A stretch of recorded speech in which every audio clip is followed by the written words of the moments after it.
Chapter 3. Now there was a long war between the house of Saul and the house of David. But David waxed stronger and stronger, and the house of Saul waxed weaker and weaker.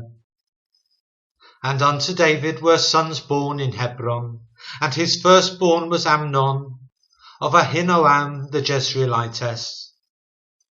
And his second Chileab, of Abigail the wife of Nabal the Carmelite. And the third Absalom, the son of Maachah, the daughter of Talmai king of Geshur. And the fourth Adonijah, the son of Haggith. And the fifth Shephatiah, the son of Abital.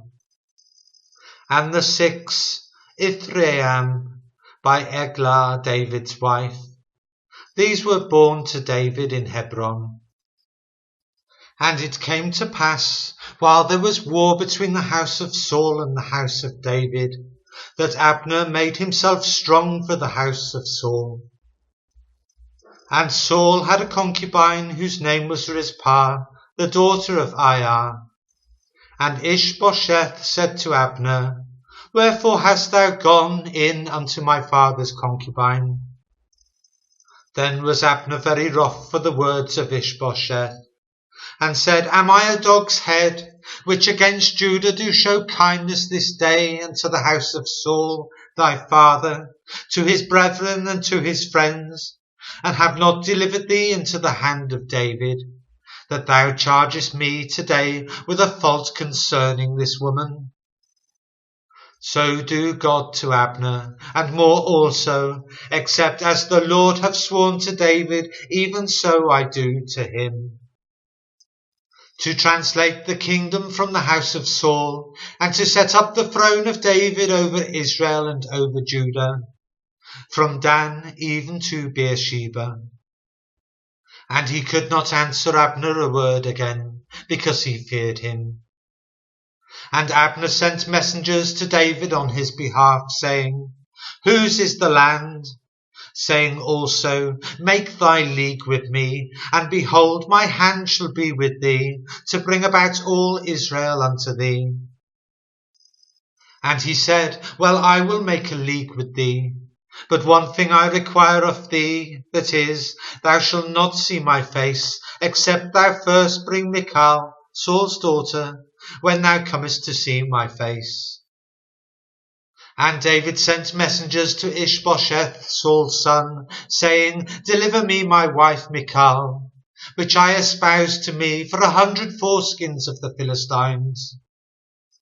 And Ishbosheth sent and took her from her husband, even from Phaltiel, the son of Laish. And her husband went with her along, weeping behind her, to Bahurim. Then said Abner unto him, Go, return. And he returned. And Abner had communication with the elders of Israel, saying, Ye sought for David in times past to be king over you.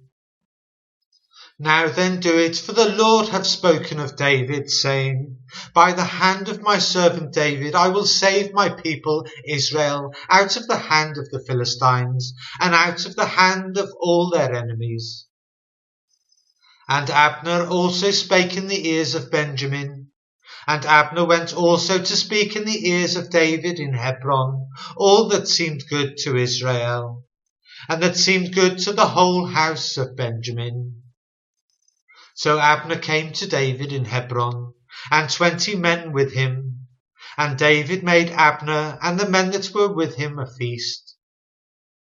And Abner said unto David, I will arise and go. I will gather all Israel unto my lord the king, that they may make a league with thee, and that thou mayest reign over all that thine heart desireth. And David sent Abner away, and he went in peace. And behold, the servants of David and Joab came from pursuing a troop, and brought in a great spoil with them. But Abner was not with David in Hebron, for he had sent him away, and he was gone in peace. When Joab and all the host that was with him were come, they told Joab, saying, Abner the son of Ner came to the king, and he have sent him away, and he is gone in peace. Then Joab came to the king and said, What hast thou done? Behold, Abner came unto thee. Why is it that thou hast sent him away, and he is quite gone? Thou knowest Abner the son of Ner, that he came to deceive thee, and to know thy going out and thy coming in, and to know all that thou doest. And when Joab was come out from David, he sent messengers after Abner, which brought him again from the well of Sirah, but David knew it not. And when Abner was returned to Hebron, Joab took him aside in the gate to speak with him quietly, and smote him there under the fifth rib, that he died for the blood of Asahel his brother. And afterward, when David heard it, he said, I and my kingdom are guiltless before the Lord for ever from the blood of Abner the son of Ner. And let it rest on the head of Joab, and on all his father's house, and let there not fail from the house of Joab one that have an issue, or that is a leper, or that leaneth on a staff, or that falleth on the sword, or that lacketh bread. So Joab and Abishai his brother slew Abner, because he had slain their brother Ahazel at Gibeon in the battle. And David said to Joab and to all the people that were with him, Rend your clothes, and gird you with sackcloth, and mourn before Abner. And King David himself followed the bier.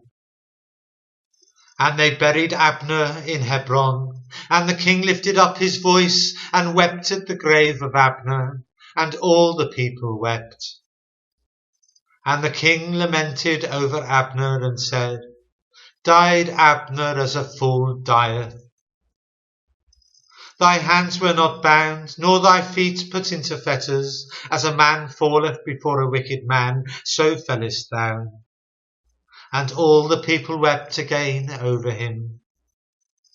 And when all the people came to cause David to eat meat while it was yet day, David sware, saying, So do God to me, and more also, if I taste bread or aught else, till the sun be down.